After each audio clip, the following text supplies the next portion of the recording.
You ask Tiger to solve.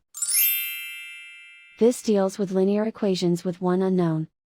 The final result is f equals 13/9. Let's solve it step by step. Group all constants on the right side of the equation. Add 8/9 to both sides. Combine the fractions.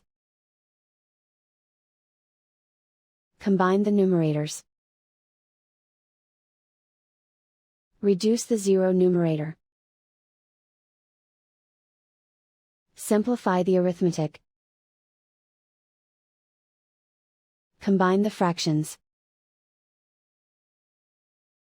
Combine the numerators. And so the final result is f equals 13/9.